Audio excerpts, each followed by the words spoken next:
Welcome to my YouTube channel student academy को स्वागत करुँ। जो प्रथम थर पर चैनल को विजिट करते चैनल को सब्सक्राइब करना आज ही चैनल को सब्सक्राइब कर दिंतु। ये लाटेस्ट अपडेट आप सर्वप्रथम पाइपर। देखो ये रोचे बहुत न्यूज अपडेट जहाँकि आज बस शेष कैबिनेट बैठक। आप जापे कि आगु को इलेक्शन अच्छी सहित आचरण विधि लागू हम से आज शेष कैबिनेट बैठक बसुची जो थे कि बहुत जिते सब बाकी बड़का थिबा संगठन बाकी थिबा जो संगठन अच्छा से संगठन घोषणा हम। आप जाथे जो बाकी संगठन थिला काली भी 3 कि 4 संगठन घोषणा होती बाकी जो आउ जो संगठन बढ़ला से संगठन घोषणा हम। ता सहित मुझे आपको देखेबी कि जो एचआर हाउस रेंट जो रोचे हाउस रेंट आज घोषणा हम आ पूरा डिटेल्स मुझे आपको कहबी। ता सहित आउटसोर्सिंग बहुत बड़ खुशी खबर अच्छी भिडियोटी को कंप्लीट भाव में शेष जाए देखिए। आउटसोर्सिंग स्थायी जो हम सेटा सरकार घोषणा करने को जाऊँच। ये रोचे देखो आज बस शेष कैबिनेट बैठक जो थे कि जानते एवं आपंकर डीए घोषणा होता तेणुक जो एचआर जो घोषणा हम ना कि बहुत जगह अपोजिशन मिलता जो थे कि प्राय देखिए ग्रुप रे समस्त एचआर वृद्धि समस्ते ये दाबी करते एचआर आज आप घोषणा होगा जाऊँगी। सहित ग्राम साथी जो मैंने कि लोअर प्रिलिम्स आंठेकी आखिर लुह झरिकी स्ट्राइक करते जो मानकर दुखर वेदना सरकार आज पर्यंत पढ़ी पारना समस्त जो घोषणा होची कि ग्राम साथी आज पर्यंत कहीं घोषणा होनी सहित प्राइमरी टीचर जो मैंने जो जिते देखिए जिते सब विभाग अच्छी सब विभाग जो रेगुलर हो सारी गला प्राइमरी टीचर आज पर्यटन सेमती कंट्राक्चुअल हो रही जोटा कि सबुठ बहुत विडंबनार विषय सहित अध्यापक जो रहिले से दाबी पूरण होलानी। आज आपंकर इलेक्शन डेट घोषणा हम जो थे कि आचरण विधि लागू खूब शीघ्र होगा जाऊँगी से जहाँ हम आज ही हम। ये रोचे भुवनेश्वर 15/3 शनिवार साधारण निर्वाचन सह विधानसभा निर्वाचन पर तारीख घोषणा हम जो थे कि निर्वाचन तारीख घोषणा सह लागू हेब आदर्श आचरण विधि। देखो आज निर्वाचन तारीख घोषणा होगा जाऊँगी सहित कोड ऑफ कंडक्ट लागू होगा जाऊँगी।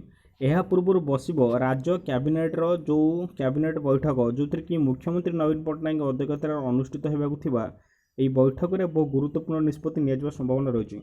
जो देखा यहाँ इलेक्शन पूर्व सभा लास्ट जो इलेक्शन हम इलेक्शन पूर्व ये रोचे सभा शेष कैबिनेट बैठक से यहाँ वर्षर शेष कैबिनेट बैठक नुह इलेक्शन सभा शेष कैबिनेट बैठक रोचे।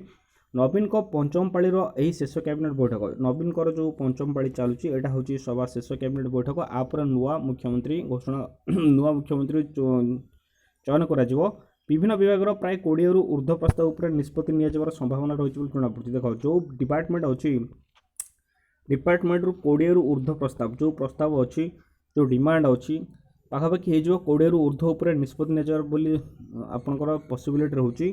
ता सहित मुझे देखेबी कि देखो एचआर फाइल ऑलरेडी अप्रूव गतकाली आप देखिथे एचआर फाइल अप्रूव हो सारी बाकी declaration may be on tomorrow माने आज यहाँ कालीर न्यूज आज ही आपंकर डिक्लेयर होगा जाऊँगी। जो कैबिनेट बैठक बस से कैबिनेट बैठक में एचआर आपंकर खूब शीघ्र डिक्लेयर हम मुझे आपंकर डिक्लेयर हम कैबिनेट बैठक जो बस आप देखिपारे कि HR file already approve declaration आज ही डिक्लेरेशन होगा जाऊँगी।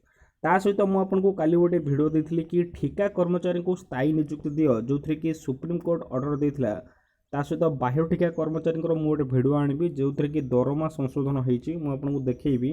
यहाँ आपंकर देखो ठिका कर्मचारी को स्थायी नियुक्ति दियो जो थे कि सुप्रीम कोर्ट कही कर्म संस्थान गुड़िक ठिकार काम करुवा कर्मचारी अनेक थर स्वर उठिले समयक्रमे मलिन पड़ जाए। देखो बहुत जगार अच्छी माने कॉन्ट्रैक्चुअल भाव में आसिक बहुत लोग काम करती किंतु सुप्रीम कोर्ट आज रेलवे लाइन कड़े सफेई काम करुवा ठिका कर्मचारी पक्षर कर एक आवेदन उपर शुणाणी कर ठिका कर्मचारी सपक्ष एक ऐतिहासिक राय देते जो रेलवे कर्मचारी जो मैंने अच्छा से माने जो सफेई कर जो अपील करते सुप्रीम कोर्ट रे सी एक राय देते जो थे कि सुप्रीम कोर्ट राय कहते कौन व्यक्ति जदि कौन पदवी 12 मास अर्थात वर्षे जाए स्थायी भाव कम करपाखापाखि हो गोटे वर्ष रु ऊर्ध्व जदि आपड़ से स्थायी भाव कम कर स्थायी कर्मचारी भाव नियुक्ति दि जावा उचित से परमानेंट आपंकर कॉन्ट्रैक्चुअल हम ना परमानेंट भाव में रिक्रुटमेंट देवा उचित।